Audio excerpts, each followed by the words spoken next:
Hello mga ka-friend, mga ka-YT and mga ka-FB. Nagkaroon ba ng problema ang GC nyo? Nagkaroon ba siya ng bacteria or virus? Hindi kayo makapag-open ng GCash nyo? So ang gagawin nyo, punta kayo sa settings. Pagpunta nyo sa settings, guys, punta kayo dito, guys. Kasi guys, 3 araw na ako guys namumulubi sa GC. And then pupunta kayo dito guys, about your phone. Pag punta nyo sa about your phone, punta kayo dito sa build number. And then i-click nyo siya ng 7 times. 1, 2, 3, 4, 5, 6, 7, 8. And then are you now developing? So okay na siya guys, lumabas na. Pupunta na tayo guys sa system. And then i-click natin ang system. And then guys, dito guys, may makikita kayo, advisors, and then may arrow siya guys, i-click nyo siya. And then makikita nyo dito yung developer option. And then pag na-click siyang guys, eto siya, naka-own. Okay? Naka-own siya guys, naka-own. So pag naka-own na siya guys, ang mangyayari is, balik tayo ulit. Okay? Balik tayo doon sa GC natin. So, tingnan natin yung GC natin. Kasi, ito na yung GC natin, open natin. Ayan guys. Nakikita nyo siya guys, hindi tayo makapag-open. Kasi nga, open natin ulit. I-open natin guys ulit si GC. Ayan guys, open natin si GC.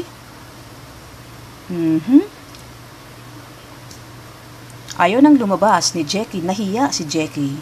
Ayan guys, lumalabas, hindi siya ma-open. So, ang gagawin natin guys, hindi rin siya guys ma-open, talagang nag-o-off. So, balik tayo ulit. I-off, punta tayo dito. And then, balik tayo guys sa system. And then pagbalik natin sa system, and then i-click natin tong arrow. Pag-click natin ng arrow, i-click natin tong developing option. And then pag na-click natin ang developing option, tingnan lang natin guys kung lahat siya naka-off. Pero verify and sana yun. Okay guys, okay na siya. Always active. And then dito guys, sa developing option, i-off lang natin siya guys. Off natin siya, okay? Ayan, naka-off na lahat. So, pag naka-off na guys, balikan natin ulit. Okay, punta na tayo ulit guys sa GC. I-click si GC. Click natin ang GC guys. And then, tingnan natin guys kung gumana na siya. Kasi na-off na natin ang developing option. Developer option. Ayan guys, okay na siya guys.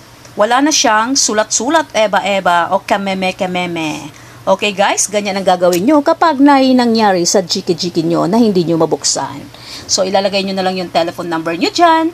And then, syempre, i-allow nyo lahat. Okay? Thank you so much guys. I hope na intindihan nyo ang aking konting na ibahagin sa inyo na sana'y makatulong kung kayo'y nagkakaproblema sa inyong GC.